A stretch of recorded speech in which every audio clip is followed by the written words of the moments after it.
al Señor Jesucristo.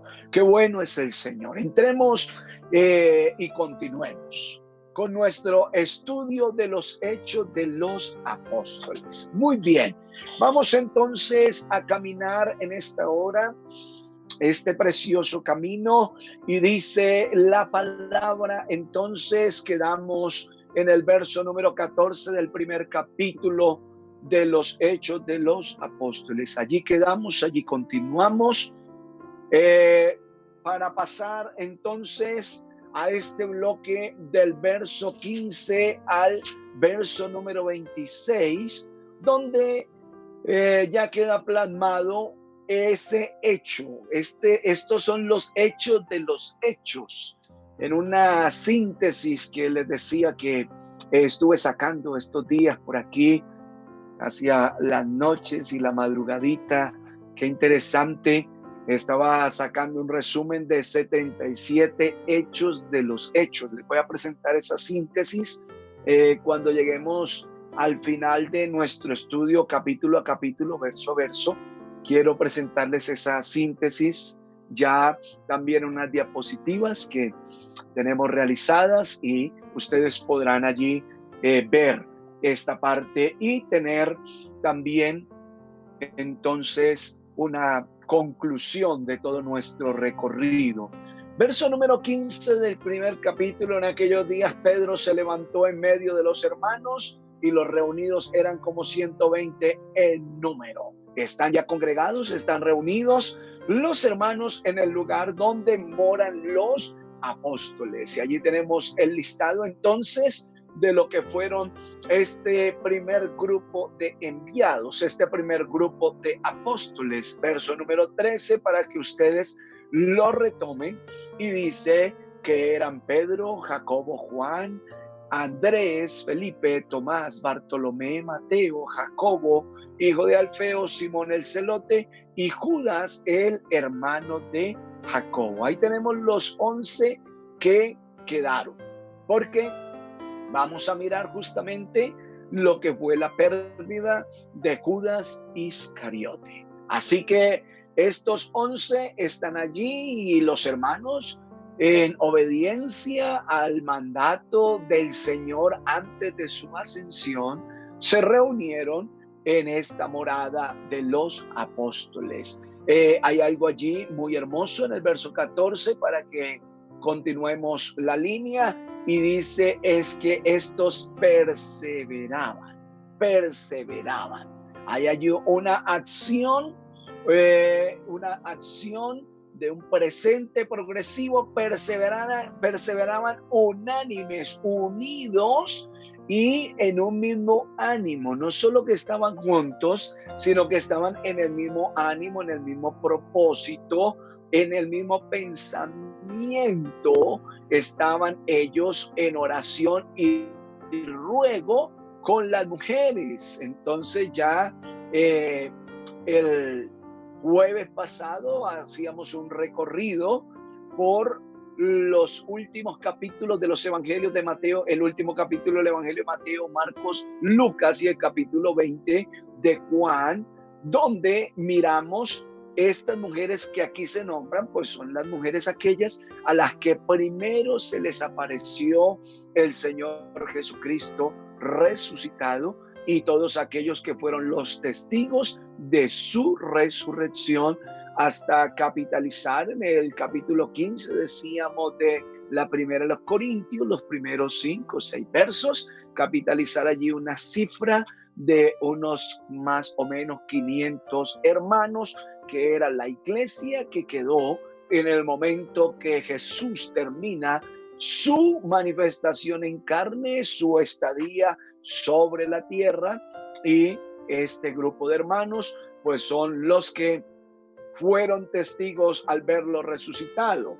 Bueno, pero aún así siempre quedamos en el cuestionamiento de por qué solo 120 hay allí en el aposento donde moraban los apóstoles, como hemos conocido en nuestro argot bíblico popular, de nuestro léxico de cristiandad, de lectores de la Biblia.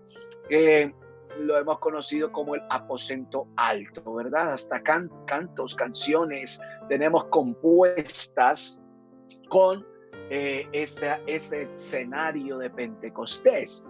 Entonces, allí aquellos hermanos, aquellas mujeres, todos los que estaban unánimes, obedeciendo, porque la unanimidad también entonces se da por la obediencia. Así es que aproximadamente 380 hermanos, pues triste y lamentablemente no obedecieron al mandato, a la orden del Señor de estar allí reunidos. Quién sabe si de pronto llegaron por allí el primer día, pero como no pasó nada, pues se fueron, se devolvieron el segundo día, el tercer día, porque pues, la llegada de Pentecostés, de la promesa del Espíritu Santo, tardó 10 días. Pues el Señor estuvo 40 días, verso 3 del primer capítulo de los Hechos. Decíamos que es el único texto en la Biblia que contiene este señalamiento, esta puntualidad de estos días exactos que estuvo el Señor con sus discípulos, con sus apóstoles especialmente. Ellos eran el objetivo de estos 40 días. Así es que Pentecostés es penta, 50, así que tenemos que contar que esos 10 días fue lo que tardó, lo que el Señor tomó para derramar por primera vez la promesa del Espíritu Santo con la glosolalia. Entonces, allí el hermano Pedro se levanta en medio de la iglesia naciente en Jerusalén.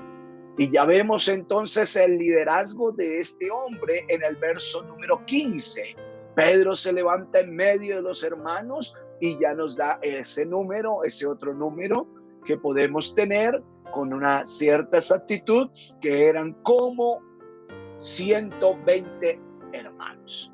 Aquí está el liderazgo y la vocería del hermano Pedro. Entonces dice: varones hermanos, era necesario que se cumpliese la escritura que el Espíritu Santo habló antes por boca de David acerca de Judas, que fue guía de los que prendieron a Jesús. Así que él se refiere a las profecías mesiánicas. ¿Quién las habló? El Espíritu Santo, el único Espíritu Santo, el Espíritu eterno, el eterno Espíritu, el Dios Espíritu, que es el Espíritu Santo.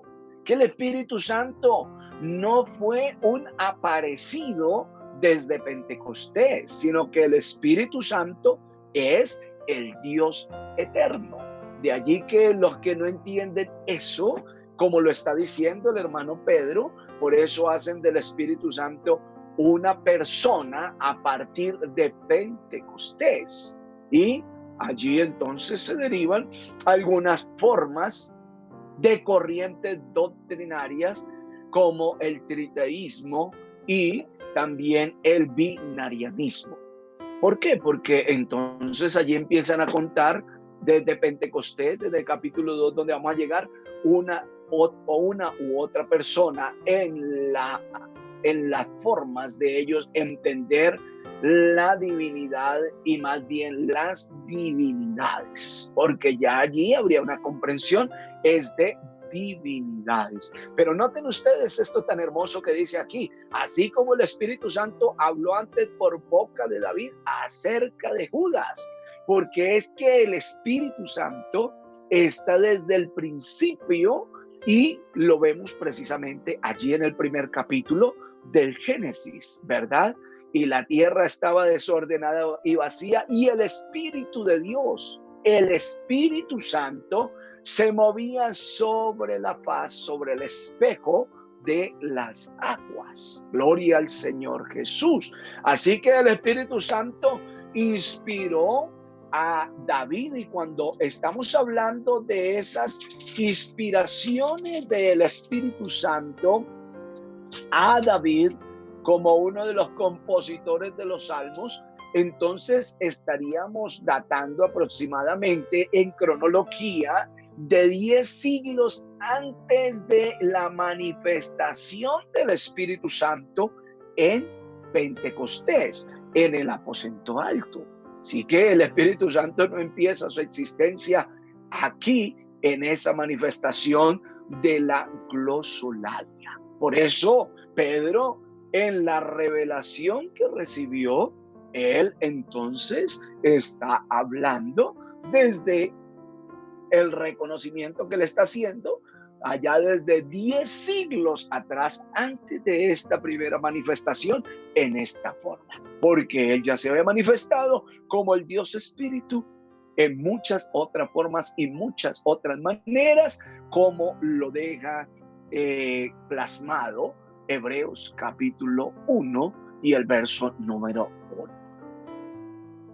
Dios habiendo hablado muchas veces y de muchas maneras en otro tiempo a los padres por los profetas, entonces en los postreros tiempos nos ha hablado por el Hijo, por la manifestación en carne, pero había hablado muchas veces en otro tiempo a los padres por los profetas, y tendremos que ir a miles de años antes de su manifestación en carne y de su manifestación a través del derramamiento de la promesa de la glosolalia allí en Pentecostés. Tendríamos que ir todos los miles de años desde el mismo principio para ver las manifestaciones de él, que dice son muchas. O sea que en la Biblia nos quedan los testimonios de unas tantas manifestaciones de él, del Dios Espíritu, del Espíritu Santo, pero seguro que como queda también datado en la Escritura, si se hubiera escrito todo lo que él hizo, todo lo que él dijo, no habría libro donde cupiese todo ese testimonio. Entonces David, como lo dice en los Salmos y el capítulo 41, entonces allí ya estaba previsto y estaba dicho de lo que Judas iba a hacer, del terrible error de Judas, que dice fue guía de los que prendieron a Jesucristo y era contado con nosotros y tenía parte en este ministerio, porque el apostolado es un ministerio. Y dice, pues con el salario de su iniquidad adquirió un campo y cayendo de cabeza se reventó por la mitad y todas sus entrañas se derramaron. Zacarías profeta también lo había dicho. Así que cuando miramos a Zacarías en el capítulo 11 y el verso número 12, verso número 13, allí podemos mirar este capítulo para entender también esta profecía de Zacarías respecto a esa traición de aquel que precisamente entonces está diciendo Pedro, no les extrañe de que esto haya sucedido, no les extrañe de que Judas Iscariote haya cometido esta traición. Esto estaba dicho por los profetas. A Dios nada lo toma por sorpresa. A Jesucristo nada lo tomó por sorpresa. Él conoce el fin desde el principio. Así que cuando miramos a Zacarías estaríamos hablando de 6 siglos aproximadamente antes de Cristo, y Zacarías estaba profetizando en todo ese capítulo 11, pero llegamos a las puntualidades del verso número 12 y del verso número 13. Y les dije, si os parece bien, dadme mi salario, y si no, dejadlo. Y pesaron por mi salario, 30 piezas de plata. Y me dijo Jehová, échalo al tesoro, hermoso precio con que me han apreciado. Y tomé las 30 piezas de plata y las eché en la casa de Jehová al tesoro. Quebré luego el otro cayado, ataduras, para romper la hermandad entre Judá e Israel. Quedémonos en el verso 12, el verso 13. Lo demás tiene que ver con otros contextos históricos y con otras enseñanzas. Entonces ahí estaba profetizado lo que este hombre en medio de su maldad iba a hacer e iba a pedir o iba a recibir más bien como salario para entregar a Jesucristo. Cuando hablamos de ese salario, queda registrado los evangelios, el viento también de esa profecía de Zacarías, de esa profecía de David, el salmista, y queda el testimonio entonces del momento cuando se realiza esta traición de Judas y recibe el salario con el que se valuó a Jesucristo, el Mesías, el Señor. Y dice el verso número 14, entonces uno de los 12, en Mateo capítulo 26 estoy, el verso número 14, dice entonces uno de los 12 que se llamaba Judas Iscariote fue a los principales sacerdotes y les dijo, ¿qué me queréis dar y yo os lo entregaré? Ellos asignaron 30 piezas de plata. ¿A qué equivalía 30 piezas de plata? 30 piezas de plata equivalía más o menos al salario de 120 días de un jornalero, el salario de 120 días de un jornalero. Esto significa que entonces más o menos esto equivalía a 4 meses de trabajo de un jornalero. Si eso lo multiplicáramos en el hoy para tratar de dar una interpretación, entonces eso más o menos equivaldría a unos 3.200.000 pesos en moneda colombiana. Así es que mire, este fue el salario que recibió aquel por traicionar a Jesús. Un salario que le alcanzaría para sostenerse 4 meses. Eso, cuando hacemos interpretación bíblica y tratamos de traer todos estos elementos al hoy, entonces nosotros adquirimos una luz de la dimensión de los errores que el error que este hombre cometió, y lo quiero llevar entonces también a los errores que nosotros podemos cometer y vender nuestro Señor por nada, vender nuestra fe por nada. Y estos tiempos sí que están peligrosos, amados hermanos, amada iglesia, donde cualquiera puede estar vendiendo su fe por nada, puede estar vendiendo su fidelidad por nada. Esto es una enseñanza que nos queda precisamente de Judas Iscariote. ¿En qué termina esto? Termina en un arrepentimiento de aquel hombre cuando se da cuenta del error que había cometido. Y dice entonces, nuevamente tomando al evangelista Mateo y el capítulo 27, cuando tomamos allí entonces el verso número 3 en adelante, vemos cómo Judas Iscariote cae en la cuenta de su error. Y dice entonces Judas, 27 de Mateo, verso 3, el que le había entregado, viendo que era condenado, devolvió arrepentido las 30 piezas de plata a los principales sacerdotes y a los ancianos, diciendo, yo he pecado entregando sangre inocente. Mas ellos dijeron, ¿qué nos importa a nosotros? Allá tú. Este es un vivo reflejo de la actuación de Satanás. Porque Satanás tienta, Satanás hace caer, Satanás lleva al pecado, pero después deja solo al que ha cometido el error del pecado. Esta lección de Judas es una lección hasta el día de hoy para todos nosotros, la cristiandad. ¿Por qué?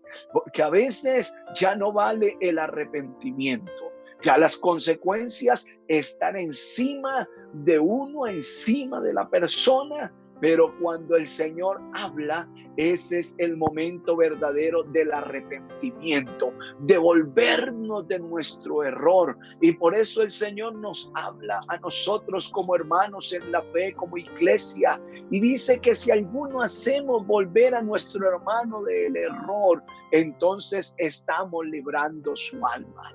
Qué bueno que podamos hacer volver a alguien del error. error. Qué bueno que cuando alguno de nosotros estemos equivocados, alguien con amor, con cariño, con ese amor cristiano por el valor del alma de cada uno de nosotros, nos haga volver del error o hagamos volver a alguien del error, porque puede llegar un momento cuando ya no hay tiempo para el arrepentimiento. Esto le pasó a Judas, aparte de que él estaba determinado, como el Señor mismo lo dice en el capítulo 17 del Evangelio de Juan, yendo allá un momento, pero quiero volver aquí al 27 de Mateo. Entonces el Señor, cuando está haciendo la oración de entrega de cuentas al Padre en medio de su manifestación en carne como hijo, entonces dice el verso 12, cuando estaba con ellos en el mundo, yo los guardaba en tu nombre. A los que me diste yo los guardé y ninguno de ellos se perdió, sino el hijo de perdición, para que la escritura se cumpliese. Ese era Judas, el hijo de perdición, y ese fue el único que se perdió. Pero dice el Señor, en su entrega de cuentas, yo a todos los guardé. Hoy Él nos guarda, pero también nosotros nos guardamos y nos ayudamos a cuidar los unos a los otros en la fidelidad a nuestro Señor Jesucristo. ¿Sabe que esta lección de Judas, esta escena, volviendo a Mateo capítulo 27, este testimonio que dejan plasmados aquí, que deja plasmado el evangelista Mateo del arrepentimiento de Judas, esto hemos de recordarlo todos nosotros, todos los días de la vida, de la práctica de nuestra cristiandad, porque hay un momento para el arrepentimiento. ¿Se acuerdan ustedes cuando está el Señor allá en la última Pascua, la última cena con sus discípulos? Ellos tienen la inquietud, ¿quién es el que lo va a entregar? ¿Quién es el que lo va a traicionar? Y Él dice, aquí está el que moja el pan conmigo en el plato. Aquí está, seré yo, seré yo. Ahí estaba, y ahí Él sabía en conciencia lo que iba a hacer. Ya el compromiso estaba hecho, hecha la negociación, y allí está el negociador sentado, y allí está la oportunidad para que Él se arrepienta, pero no aprovechó la oportunidad para arrepentirse. Le pasó el momento de arrepentirse. Oye, mi amado hermano, hermana, amigo, amiga, mire, si hay aquí en esta hora alguien que está conectado, que está apartado del Señor, mire, hay un tiempo para volver, hay un tiempo para el arrepentimiento. Y si alguien tentado por Satanás llega a caer, llega a apartarse, mire, hermano, hermana, recuerde este testimonio de Judas. Hay un tiempo para arrepentirse, hay un tiempo que la paciencia de Dios todavía está, que el amor, que la puerta de Dios está, que la puerta de Él todavía está abierta para que podamos allegarnos con el arrepentimiento. Entonces volvamos al verso 3 del capítulo 27 de Mateo. Entonces va Judas a devolver las 30 piezas de plata. Verso número 4, reconoce que ha pecado, pero hay ya una dureza aún de aquellos que lo llevaron al pecado, que lo llevaron a este error tan grave que llevó a Judas a condenarse a sí mismo. Y aquellos que lo llevaron a ese error, aquellos que con él cometieron el error, dijeron, a nosotros qué nos importa. Esa es la actitud de Satanás. Satanás lleva al hombre a pecar, lo hace caer, y Satanás dice, a mí qué me importa. Satanás no quiere ir solo a la condenación con todos los ángeles que le siguieron y cayeron con él, sino que recordemos que la palabra siempre nos está diciendo que Satanás anda como león rugiente alrededor nuestro, mirando a quién devorar. Que un medio descuido de cualquiera de nosotros, y ahí está Satanás listo para echarnos manos, listo para agarrarnos, para cerrar sus garras y apresarnos y llevarnos a la condenación si es posible. La misericordia de Dios es tan grande, aleluya, porque cada día Él en su amor y en su favor, amén,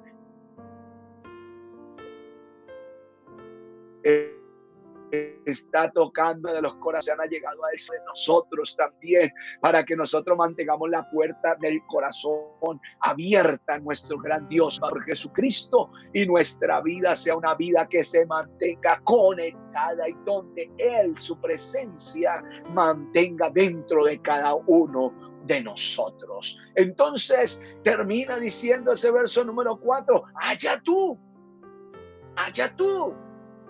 Tenemos que recordar que así es Satanás. Él nos deja al final solo. Y aunque estemos solos, así como el hijo pródigo ya se halla solo. Y él dice, volveré a la casa de mi padre. Y él planifica, piensa, cavila toda esa pedida de ese perdón. Aleluya. Puede ser que en esta noche haya un hijo pródigo por allí. No seas cobarde, no se deje morir solo, no se quede allí en la desgracia del fracaso, del pecado. Vuelva a Jesucristo. Pero quiero seguir retomando esto. Y dice el verso número 4, el verso número 5, que arrojando las 30 piezas de plata en el templo, salió y fue y se ahorcó. Esto es parte de lo que el evangelista Mateo nos dice, pero dice el complemento del primer capítulo de los Hechos y el verso número 18, no solo que se ahorcó, sino que cayendo de cabeza se reventó por la mitad y sus entrañas se derramaron. Qué muerte tan trágica, qué muerte tan escalofriante, qué situación tan tremenda y tan inaudita, ¿verdad? Porque se cayó de cabeza, se reventó por la mitad. Es algo que con una caída de cabeza tal vez no sucede, pero había de quedar el testimonio de ese hecho para que todos nosotros tengamos temor y entendamos que no terminamos bien si nos apartamos de esta fe, de esta gracia, de esta misericordia, de esta bondad que Jesucristo ha extendido hacia cada uno de nosotros. Continuemos entonces ahí en el capítulo 27 de Mateo, que nos da amplitud de lo que los hechos en ese primero capítulo y en esa parte que estamos leyendo y tratando de hacer la interpretación más cercana. Entonces nos amplía. Dice verso número 9, entonces así se cumplió lo dicho por el profeta Jeremías cuando dijo, y tomaron las 30 piezas de plata, precio del apreciado, según precio puesto por los hijos de Israel, y entonces las dieron para comprar el campo del alfarero. Con estaba dada, decíamos, desde tomando la profecía de Zacarías, estaba dada desde siglos atrás, 10 siglos promedio más o menos atrás estaba dado. Se recuerda luego esas profecías sobre que iba a ser Judas Iscariote en 6 siglos antes de la aparición de Jesucristo por el salmista David, y ahora tenemos en el primer siglo de la iglesia el acontecimiento, el cumplimiento de esta profecía acerca de aquel que entregó, que traicionó a Jesús por este salario de 4 meses de 30 piezas de plata.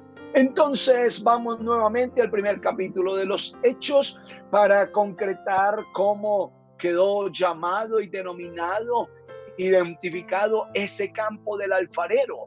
ese campo del alfarero. Entonces dice verso 19 del primer capítulo de Hechos: y fue notorio a todos los habitantes de Jerusalén, de tal manera que aquel campo se llama en su propia lengua Aceldama, que quiere decir campo de sangre. Aceldama, campo de sangre, porque está escrito en el libro de los Salmos, ¿verdad? Y ahí está el testimonio en el capítulo 69 de los Salmos: sea hecha desierta su habitación y no haya quien more en ella. Y también estaba profetizado en los Salmos, en el capítulo 109, el verso número 8, dice: tome otro su oficio. Así que esto, cuando llegamos aquí hasta el verso número 20, entendemos que Pedro no está haciendo nada caprichoso. Pedro está haciendo algo que era el cumplimiento de lo dicho por los profetas. Está cumpliendo las profecías, está siendo guiado por el Espíritu Santo de Dios y está siendo tomado en esa posición de iniciativa, de liderazgo, para volver a completar ese número de los que el Señor Jesucristo quiso que fueran sus apóstoles, sus enviados de primera línea, para cumplir ese hecho, ese liderazgo de la evangelización de toda la tierra. Gloria al Señor Jesús. Así es que Pedro, basado en las escrituras proféticas, Pedro guiado por el Espíritu Santo, entonces dice en el verso 21, es necesario, esto tiene que pasar, esto no va a seguir así. Ya estamos aquí reunidos y están en esa espera de Pentecostés. Es necesario pues que de estos hombres que han estado juntos con nosotros todo el tiempo que el Señor Jesús entraba y salía entre nosotros, comenzando desde el bautismo de Juan el Bautista, hasta el día en que de entre nosotros fue recibido arriba, uno se ha hecho testigo con nosotros de su resurrección. Así que el que debía ser allí puesto como apóstol debía ser uno de los que había estado con Jesucristo en sus años de ministerio público. Ese es el que era testigo desde el comienzo hasta su resurrección y ascensión. Así que allí, entre los que califican, hay dos hermanos. Y de esos dos, uno debe ser hecho el reemplazo, el que ocupe el lugar, el que tome el oficio, el trabajo que le había sido asignado a Judas Iscariote. Y dice entonces el verso número 23, señalaron a dos, a José llamado Barsabás, que tenía por sobrenombre Justo, y a Matías. Pero como todo lo que hace la iglesia, no porque Pedro tenía esa unción de Jesucristo y ese señalamiento de que él era el que tenía las llaves y que iba a Dios a usarlo de una manera poderosa y de unas maneras específicas que él precisamente está empezando aquí a entender, porque es que a él no lo nombró líder allí otro, los apóstoles, no, hermano Pedro, hable usted, no, hermano Pedro, pues tome la iniciativa usted, no, sino que el mismo Señor, el Espíritu de Dios que está en él, lo pone en esa posición de liderazgo, lo hace levantarse, lo hace tomar la vocería y en cumplimiento de lo que Dios ya había determinado desde siglos atrás. Entonces Pedro, en esa dirección del Espíritu de Dios en él, dice, aquí están estos dos hermanos, verso 24, oraron, dijeron, Señor, tú conoces los corazones de todos muestra cuál de estos dos has escogido para que tome la parte de este ministerio y apostolado. Gloria a Dios. El ministerio y el apostolado no es una invención de los hombres, es la invención de Dios, es el invento de Dios, es el plan de Dios, es la forma como Dios ha querido manejar su iglesia, guiar su iglesia, poner liderazgo en su iglesia. Este no es un asunto de que yo quiero, sino que Dios quiere. Y seguramente que José y Matías, ellos no se imaginaban que iban a estar un día allí en esa posición, pero el Señor ya tenía determinado esto. Y dice que de esa posición cayó Judas por transgresión para irse a su propio lugar. Hay que orar. Hay que orar por los que a los que Dios nos ha puesto, para que no caigamos del lugar donde Él nos ha puesto, porque Él es el que nos ha puesto, no nosotros. No es por nuestras fuerzas, no es porque nosotros en sí elegimos, sino que Él nos eligió a nosotros, y que el Señor nos guarde en su misericordia, en su gracia, para no caer del lugar donde Él nos ha puesto por causa de transgredir la voluntad de Dios. Poderoso es el nombre del Señor Jesús. Dice la palabra, echaron suertes y la suerte cayó sobre Matías, y entonces Matías fue contado con los 11. Gloria a Dios, aleluya, amén. Entonces Matías fue contado con los 11. Así que Matías viene a ser el que ocupa el lugar de Judas Iscariote. Gloria al nombre del Señor Jesús. Allí ya entraríamos entonces al segundo capítulo, y estamos en el mismo lugar, en el aposento donde moraban los 11, y ahora pues también entraría allí a ser parte de ese gran equipo de los apóstoles, el hermano Matías. Está allí. Mira, ¿qué tal que no hubiera llegado, que no hubiera obedecido la orden del Señor? El Señor podría haberlo tenido en su plan, en su propósito, pero si no hubiese obedecido estar allí reunido, se hubiera perdido de la oportunidad del plan de Dios. Sabe que esto también nos lleva a nosotros a pensar que hay gente que se ha perdido la oportunidad del plan de Dios, la oportunidad del propósito de Dios, porque no ha estado en el lugar que el Señor ha señalado, el día que Él tenía ya planeado, ya determinado lo que iba a hacer contigo. Qué bueno estar en el lugar que el Señor quiere que nosotros estemos. Qué bueno estar ahí, porque ahí será ese momento, ese día, esa hora que nosotros no lo conocemos, pero que el Señor Jesucristo es el que lo conoce, y nosotros dejándonos guiar de Él, si estamos allí dirigidos por su Espíritu, allí estaremos en el momento preciso, en la hora y lugar donde Él va a ocuparnos en su propósito, en su plan, donde Él va a cumplir objetivos, razones por las cuales nos ha llamado para ser parte de los salvos y parte de los servidores de Él. Bueno, gloria a Dios, yo quería continuar al capítulo 2, pero veo que el tiempo se ha cumplido de lo que hemos determinado para este espacio de servicio. Así que vamos a dejarlo allí, pero nos quedan 2 lecciones muy importantes en este pedazo que hemos podido recorrer de estos versos 14 al verso final de este primer capítulo, verso 26. Y 2 cosas me quedan a mí en esta hora para dejarles a ustedes por conclusión. Cuidado cuando hay tentación, cuidado cuando hay pecado. Hay un momento que el Señor da de compás, que el Señor da de espera para volver al arrepentimiento.